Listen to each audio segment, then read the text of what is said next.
If we are to ready ourselves for invasion, we shall need manpower, provisions, and time, all of which are in notably short supply.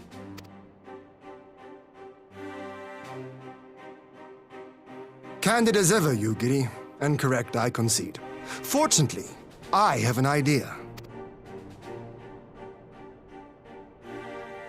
'Tis plain no single nation can stand against the might of the Empire. And it was only with the aid of others that Dorma succeeded in winning her freedom. So, I mean to take a leaf out of our Eorzean friends' book and form an alliance of our own. In addition to those with whom we already share an understanding, I would reach out to Hingashi and Suinosato, and further afield to the myriad peoples of Nangsha and Dalmasca. I am under no illusion. Not all will answer the call. Yet disparate though we may be, we are united in our desire for freedom. If our neighbors could be made to see what is at stake, Asian machinations and all, cooperation need not be so far-fetched a notion. It may even seem practical.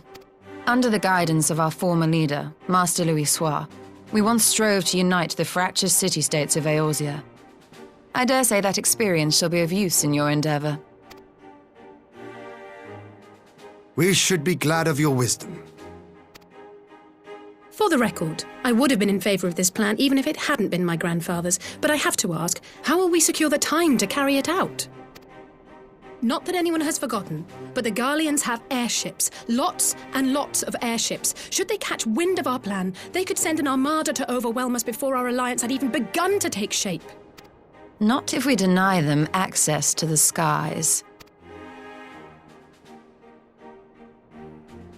During our time in the Burn, the Warrior of Light and I chanced upon some Allagan ruins. Oh? As such ruins go, they were not particularly unusual, but something about the surrounding land struck me as odd. Faint though it was, its ethereal residue was uncannily similar to that of Azizlar. Identical, in fact. For locations so far removed to share a single etheric signature is all but impossible. I conclude, therefore, that the Allagans created the floating continent with land taken from the Burn. While that is a most intriguing theory, I fail to see what relevance it has to Dorma's defense. Azizlar was enclosed in a powerful energy barrier, impenetrable even to an Agrias-class battleship. It occurred to me that those ruins may have enjoyed similar protection. I have no proof, but the Warrior of Light did report seeing a structure resembling other known Allagan field generators.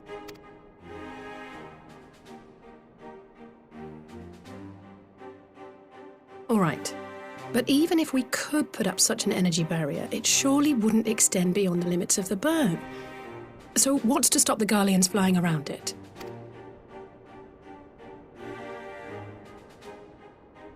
Fuel. The Dalmascan capital, Rabanasta, was a key Imperial refueling point in the east. By laying waste to it as a lesson to the rest, the Empire greatly hindered its own operations in the region. If an Imperial fleet were to advance upon Dorma, it would now have little choice but to travel, as the crow flies, over the Burn. I see. A word of caution. Even assuming the generator still functions, raising a barrier of such a scale will require a prodigious amount of energy. And few places are so bereft of suitable crystals as the Burn.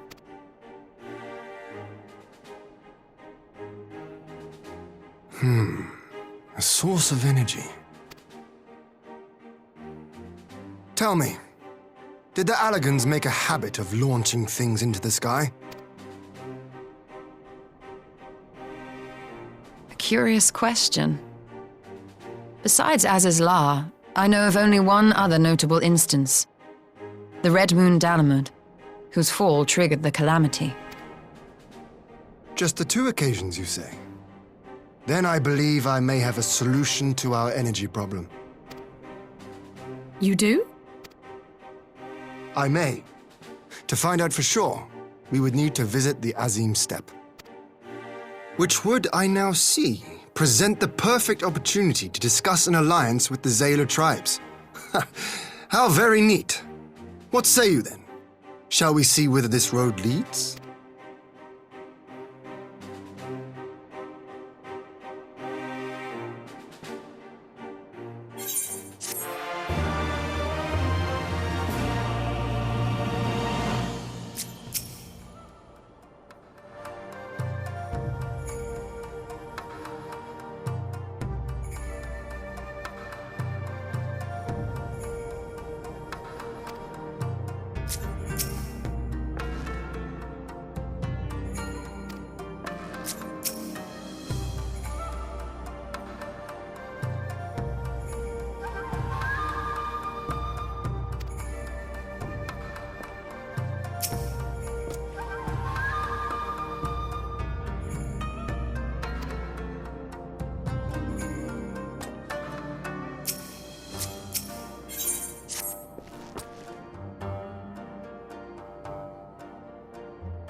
I will never tire of this vista. The endless fields, the boundless skies. 'Tis a sight to make a man forget his cares. But not his purpose, I trust. Might this be a fitting moment to tell us what we are doing here? Of course. During my time with the mole, I learned some few myths of this land. One goes thus. In the distant past, when all seemed doomed, a wayfaring soul came unto the steppe. Venturing into the northern crag, he received of Nama a sliver of her essence, a shard of the shining moon, and with it clove the tainted land from the earth. The end thus averted, to these fields did the wayfaring soul return, and venturing once more into the northern crag, he buried the shard, and made unto the heavens an offering of blood. A tainted land cloven from the earth and an offering of blood to the heavens. Azizlar and Alamud. That was my thinking, yes. And you believe that yonder mountains hide an artifact possessed of sufficient power to raise Azizlar up to the heavens. I suppose that might suffice. Worth a closer look, would you say? I would.